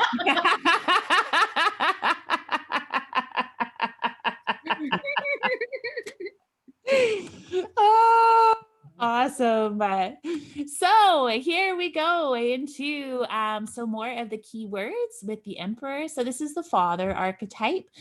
So this is about leadership and like vision, what we want to like, what do we want to create? Very often this comes up as an entrepreneur card. So this is what shows me that somebody is either they work for themselves and they're very independent, or they're more of like an entrepreneur type personality. These people really value security and like stability. And there's ambition that comes forward. And there's also planning and like building and like structure. So like you can really like, that's where that like number 4 comes in, right? Is that when you see that number 4, it's like, oh yeah, here's like the structure that we're building, because it's all about, putting things in a box. That's what the Emperor likes to do. Boundaries. Yeah, for sure. Well, it's funny because like I never get men that come to me with issues about boundaries. But I sure get a lot of women that come to me about boundary stuff, right? So I think that's one of like the gifts of like being allowed to really express your masculine energy, is that you're allowed to say no, right? And like as women, we're still discovering that we're also allowed to say no, because we could also be the emperors within our own lives. And so the key symbols are the throne, and that is one hard throne. He's got his like scepter that he's holding. He's got that funny looking hat. You can see all of these like Aries symbols that come forward with the horns. And so the phrase for him is, I conquer my empire, my way or the highway. And if you build it, they will come. And so Aries is also the first sign of the zodiac. So we're stepping into the timing of cards now, which is so cool. So sometimes when the Emperor comes up, it can be in relationship to a time. So if you are asking when, like, when is this going to happen? When am I going to meet my soulmate? When am I going to get that promotion? The major arcana will really give you clues about the timeline of that. So when I look at like the Emperor, I see this as the timeline of like March, April. So this is coming like end of March and into like the 20th, 21st, depending on the year of April. Cool. So does that feel good with the Emperor? So why do the cards before the Emperor not have any timing associated with them? That's a really great question. It's because they're not associated with the zodiac. They're associated with the planet instead. Okay. So like, you know, with Mercury, so we're going into like, you know, at the start, like that's the first planet. And then like, you know, like the moon is like kind of the next planet that we see, and then Venus. So it's still, this is kind of like, you know, that really that inner circle. And so, yeah, that's just that he's the first one to come forward. And Aries and the Emperor energy together, they kind of really fit, because it's that like, let's make things happen. Let's go conquer the world. Let's get out there kind of a feeling. Awesome. All right, next, the Hierophant. Look How far at are we going this guy. tonight? Pardon me? How far are we going? We are, what time is it? It's 5 after 8. I've got 20 minutes. Awesome. So we're going as far as the strength card. So we have 4 more cards to cover. So we're going to cover these. We're going to move right along with this. So the Hierophant, look at this guy. He's in a church, right? He's like in this like temple that he's created for himself. Like, look at his wand. Look how fancy that is. Like, he's got all these different tiers. There's all these different levels, right? And if you like, you know, as we go into this symbolism, we'll be really like dissecting and like picking apart what these symbols are, but I don't want to overload you with too much information. So notice the hand gesture. So this is the benediction. What's really interesting about this is that the other way that you can interpret this is as above, so below, right? So with the magician, he's got like, you know, like the full on, like, you know, disco moves going on. But like in the Hierophant, he's got all of that power right in the palm of his hand.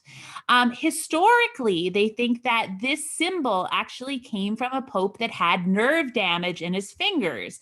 And so when he raised his hand, he wasn't able to raise these fingers. And then this became the thing, right? It's kind of like there was a king in Spain that spoke with a lisp.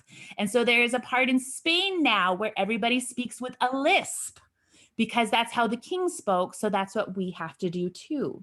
So that's a very like, you know, effective analogy with the Hierophant, because it's like monkey see, monkey do, right? The Hierophant is like the person that you go to and they have the authority, right? They're the person that has the information. They're the person that has the knowledge. You know, look, he's got keys at his feet. He's got some like really beautiful like white slippers there. And it's interesting because if you peeled off all of those robes, maybe you would see the robes of the high priestess, right? So that's another really interesting part, but he's wearing that really grounded robe that comes forward. These symbols over here, I kind of relate them to being more of like Taurus, but some people like to call them ovaries as well. So whatever works for you. But like, and look at this guy's crown. Like, holy, like 3 tiers. Like, you know, that's like way bigger than like the Emperor is. And then we've also got incorporated like other themes from the high priestess. We've got the black and white checkers, right? So we've got that sense of light and darkness that comes forward. And then within, I call these like fiddle dee and fiddle dum, these two guys here. And like you can see this part here, I call it like the yoke. So again, it's that relationship to the symbol of Taurus.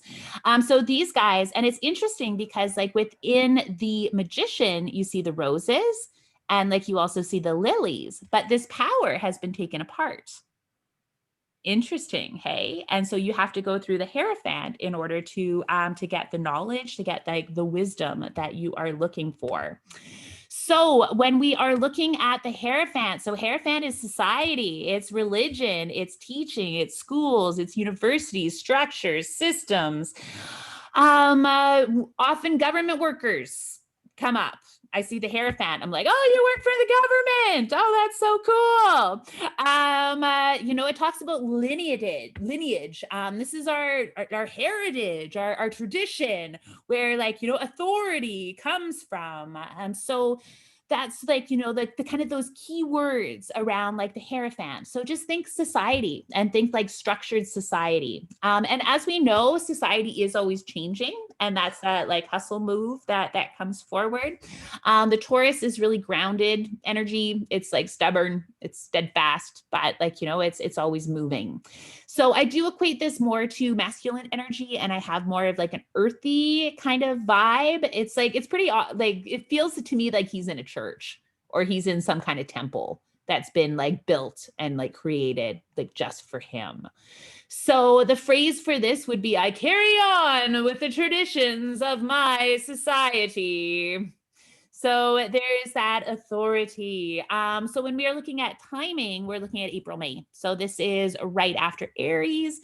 So this is end of April, beginning of May. Do you have any questions about the Hierophant? Yeah. Yeah. What are the cross keys about? The cross keys, I look at those as solutions. And that also it's like he has the keys to the palace kind of thing. So like, you know, you want to get anywhere, like, you know, you have to get the key from him. Okay. So a cross key doesn't mean making a choice. It could be making a choice. Absolutely. Okay. Yeah, for sure. If that's what your intuition tells you about it, go for it.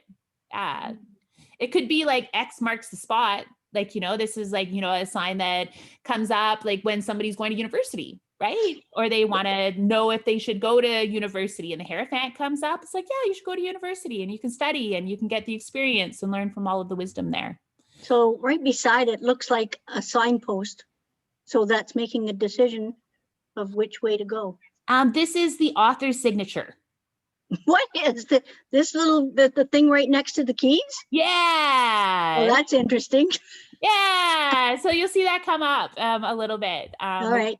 It's usually more hidden, but yeah, it's like because I think it's like Pamitha Coleman Smith. So you can see the P, the C, and the S.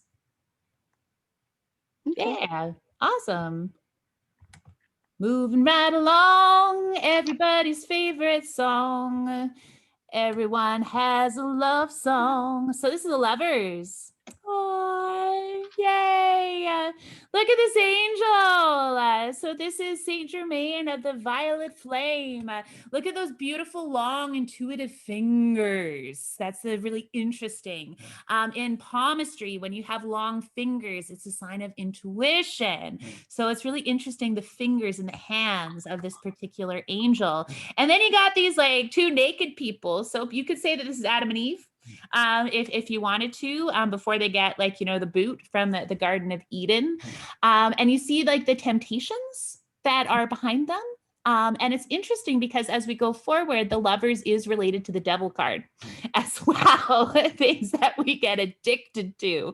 And like sometimes we can get addicted to love. We can be addicted to sex, like, you know, like those kinds of things. And so it's understanding if the Lovers is like, you know, a healthy choice or not, because like, you know, there's always going to be other temptation that's going to come forward. But I love the sun. Like we get to really see the sun again as like a prime symbol. apples. So we haven't seen that since the Fool. And then we've got our Mountain here. So that represents overcoming challenges, because all relationships have challenges, right? And just that sense of like, you know, who we choose to get our information from within like the apple tree. So, I mean, there's like food there too. I mean, apples are good. I like apples. But like, you know, that burning bush as well is like, you know, like false prophets, that kind of a sense. So, and then it has a green, it's really colorful card. And I like angels because angels represent divine intervention. Cool. So keywords, pretty easy. Relationships, love, partnership, choices, and union as well. So this talks about, again, the joining together of two different opposites, kind of like in Gemini. So like Gemini is the twins, right? So that's where we have the choice to, again, like, you know, combine our own masculine, feminine within us to like complete ourselves in that way, or we have the choice to enter into relationship. So numerology, the heart. I see this as neutral or balanced energy. I don't see it as masculine or feminine. It kind of feels like it's a bit of both. Gemini is predominantly air, right? So like, you know, that's where we have all kinds of ideas about love and relationship and what it's supposed to be like and how we're supposed to be in the world. And yeah, we learn real fast which ones of those are true or not. So key symbols, the angel, the sun, the snake tree. Yeah, we got all those. And the colors, like this is where we really see purple for the first time. Hey, it's like, you know, that just like, that just like beautiful, like purple spirit color that comes forward. And the timing of this is May and June. Cool. Any questions about the lovers? Okay, moving right along. We have the Chariot. So like, look how many symbols are in this card, you know, compared to like all the rest of the cards. Like this is like pretty like symbol heavy. We've got like, you know, he's got the stars above us. So we see stars again as a symbol, which we saw within the Empress as well. We're also seeing the crescent moon, and he's got these cool faces. They kind of look to me like the theater faces, you know, of like, you know, different masks that you have to put on in order to fit into different situations. He's got this other star right above his like his armor, and like his armor looks nice. Like, you know, when we saw the Emperor's armor, like, you know, it was kind of beat up, but like this guy, he's got like, you know, he's got the money to buy the good stuff, right? And it's like fancy. Like he just looks really fancy. He's got the chainmail. We've got like, you know, the same, it's interesting, very similar crown to the Empress. So this guy has to be creative, right? He has like creativity. He's got like the crescent moon. So he's got intuition. And what he's learning is how to take the light and the dark within the sphinxes and how to be able to drive that energy forward. And we've also got the wings from the angel within the Lovers card. And we've got the palace, the gray in the background of the Emperor. So like the charioteer, like he's really got it together, hey? As far as like have learned all of those lessons like up until this point of, you know, of the chariot. So next he has to figure out how to get these sphinxes to start moving for him. I like the top as well, or like a dreidel, whichever like you prefer, because like, you know, when we're moving in a different direction, sometimes we don't really know where we're going to move. And so we have to like take a chance, right? And that's the symbolically like what that would mean to me. All right. So keywords, yeah, there's a whole bunch here. So drive, control. When I use this as control, it comes up to me as like, especially if it shows up as like under the relationships category, there's power struggles in the relationship, or one of the people in the relationship is being too controlling. So kind of an interesting card when it comes to love, but movement, action, direction, confidence, acceptance of the light and dark. Because of course, whenever we choose to move forward and take our ideas out into the world, we have to accept that there's going to be challenges. That's just life, right? But any new idea that we have, there's always going to be a challenge, but there's also going to be a reward. So that's the light and the dark. So this is our vehicle. So sometimes this card like literally means a vehicle, right? It's like somebody's asking like, am I going to get a new car? And then boom, the chariot arrives. Like, yep, you're getting a new car for sure. It's motivation, vitality, and like, you know, there's a sense of like perseverance that comes forward. So what's interesting is like the chariot is all outward energy, but astrologically, it represents Cancer, which is really inward energy. So it's really fascinating this for me, because Cancer is all about like home and food, but I feel like where it really relates is protection. Because I feel like this charioteer is like outside of his palace, and he's out there protecting people that are inside. So when we talk about sevens, this is relating to the mind. I do feel like this is like masculine energy, and I feel like it's really got like a fire feel to it as well. So it really combines a lot of different elements, hey? Because we've got the water in the background, we've got like the earthy elements that are represented, like, you know, he's got the wand in his hand, there's like the structure, like, you know, he's outside of a town, so like, you know, he's been like accepted by the town, maybe he was kicked out by the town, that's up to you to decide. But we got the walls and the city and like the stars, and yeah, so the colors, you know, he's got a lot of that yellow color, so there's a playfulness, but there's that blue, which is like, you know, more of that wisdom, communication, and then the black and white. So it comes back again to that same symbol within the high priestess of the duality that is necessary. So key phrases, go big or go home. This is a guy that's like in it to win the Super Bowl or the Stanley Cup. You know, protect what you love. There's like a real protective energy that comes forward, and that relates to that Cancer. And of course, with the timing, we're looking at June, July, which is the time of Cancer. So if you see that, we're tapping into June, July. And we got one last card this evening. You guys are hanging in there. I know this is a lot, hey? And if we get too tired, again, I'll split up the rest of them so that, like, you know, it doesn't go into overload. And I do have this file for you, so I will be able to put it into a Dropbox, and then you can download it from there so that like you have all this information. And I have the recording as well, if you'd like, so I can send you the link to that. So the Strength card, look at her, eh? I love the serenity on her face. And like, what symbol is a repeat of the symbol we've seen before? Infinity. Yeah, absolutely. And she's got the lion. So like, I see this, like, I see the lion as the cowardly lion from The Wizard of Oz, right? Like, you know, and she's like, she's there, and he's like licking her.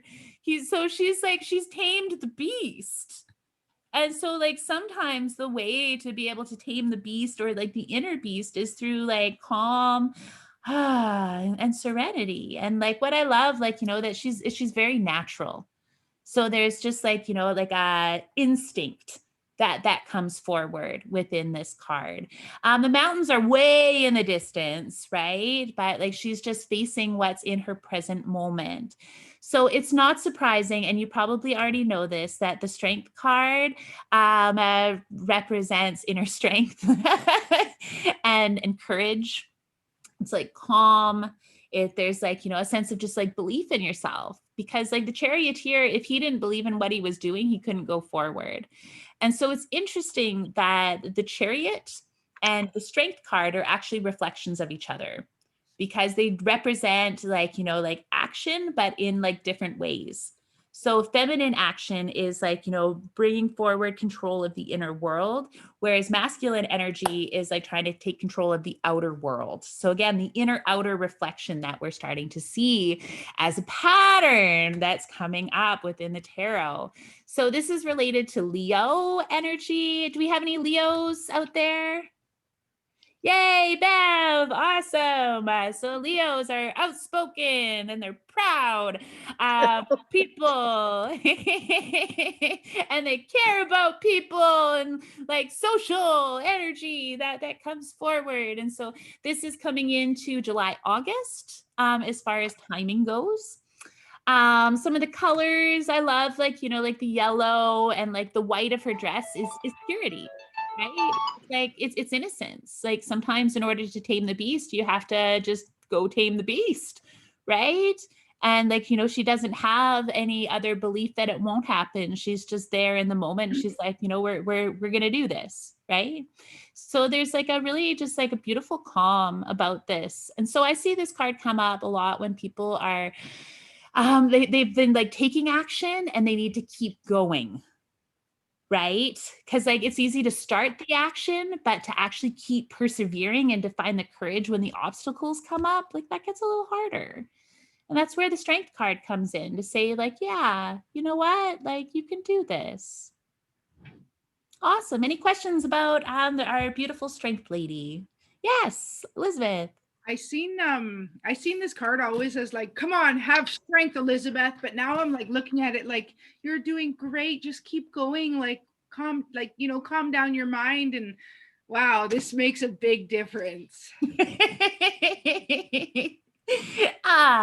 I would say that like, you know, have strength would be more the Chariot, right? Would just be like, hey, let's get this on track. Let's get this moving. Let's get this Chariot like driving, right?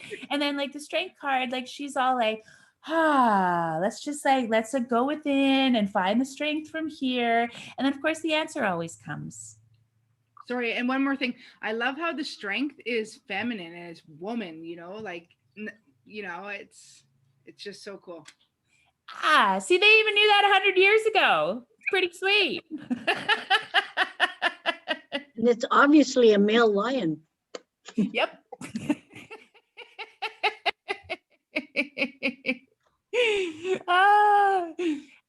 So that's the strength card. And she's actually a fairly easy archetype to understand what she means and a lot more challenging to put into practice sometimes. Because courage is like working with fear, right? Yeah. And understanding that we have fear and that's okay. But we can't let the fear stop us, but we can let the fear guide us. But we'll be talking about fear within the devil card, but not tonight. Awesome. What time are we at? Perfect timing. Cool. Awesome. Fantastic. So I'm going to just leave you with this sheet and I'm going to have this as be like your homework.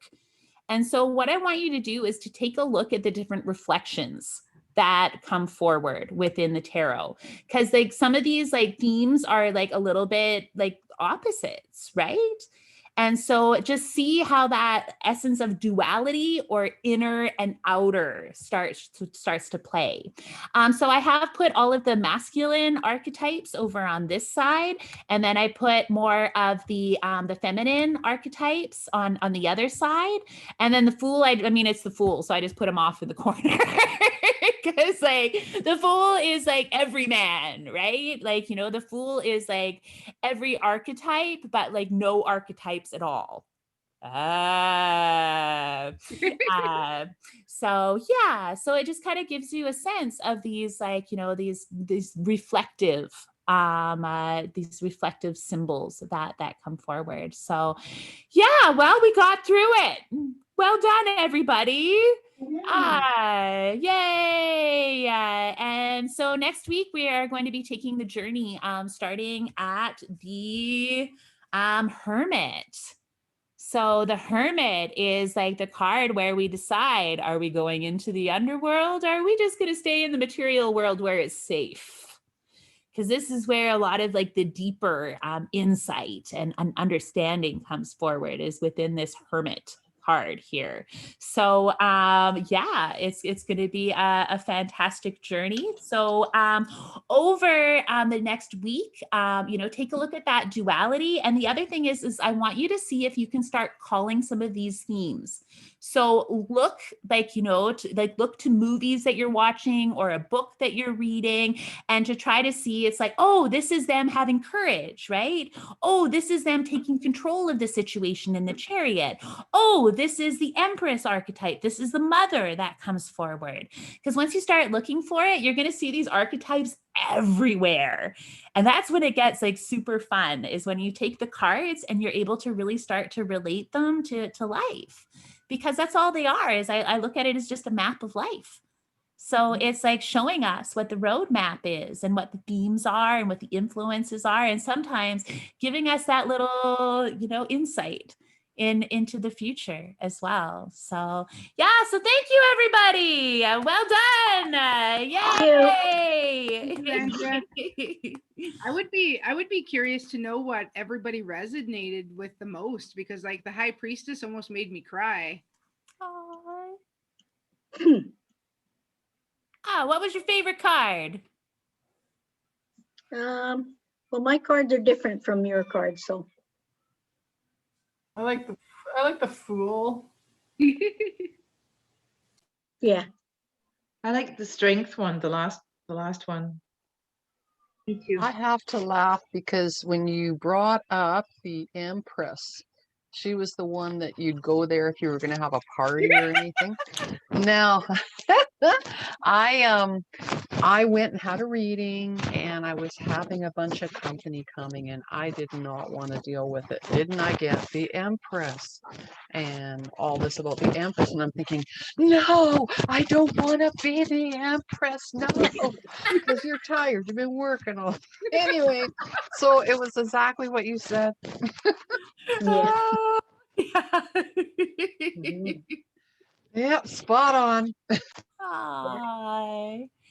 Beautiful. With the lovers, and then I thought it was interesting that that's Gemini, because that's my sign. Hi.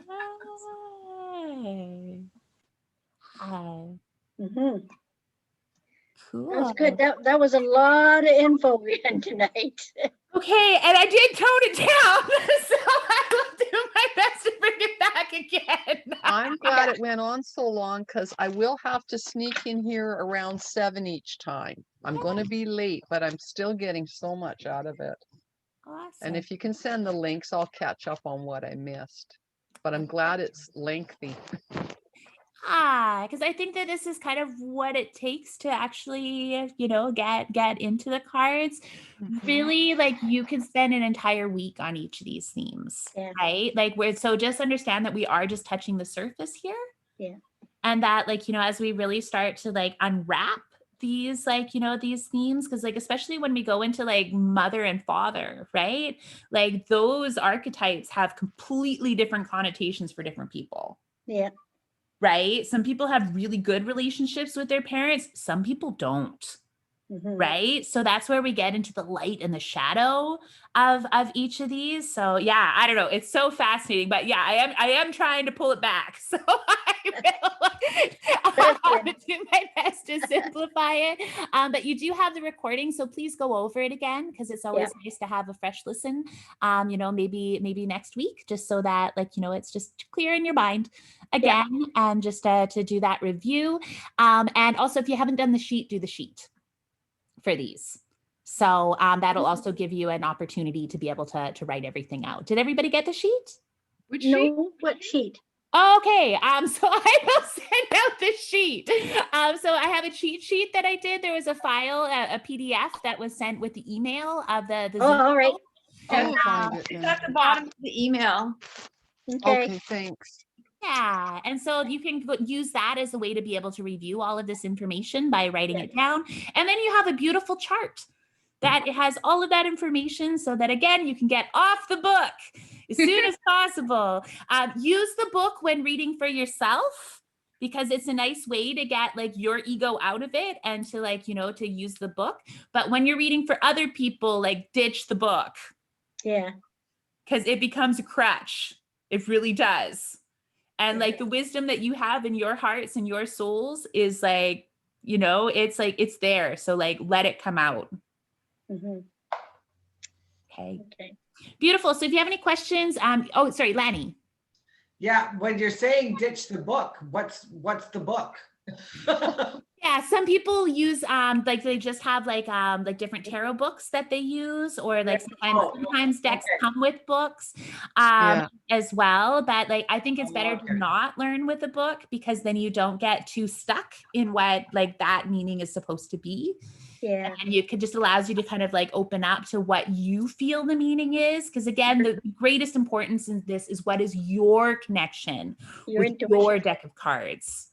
Yeah. I have the Rider-Waite with little meanings written right on the top of the card, reversal, and I'll show you a quick picture of one. Yeah, or you But can write them on the cards. Oh, cool. It is neat. It is neat, but I gotta let go. But I have a close friend that I might pass them on to just to help her along, because she wants to learn some. But yeah, probably shouldn't have done it. But at the start, I thought it was an easy way to do it quickly each morning and get it in your head. Yeah. Oh, and I think that's completely right. When you're starting, you want to read the book. But after I'd you've rather read the listen book, to then you you. want to ditch it. I learn more from you. I found this time a lot easier. I gotta go to the barn. Yeah, no problem. I had a hunch that's what you were doing. I gotta go check on the ponies. I had a hunch. Okay. Time. Bye. I hope it's not Thanks, cold everybody. for you. Yeah.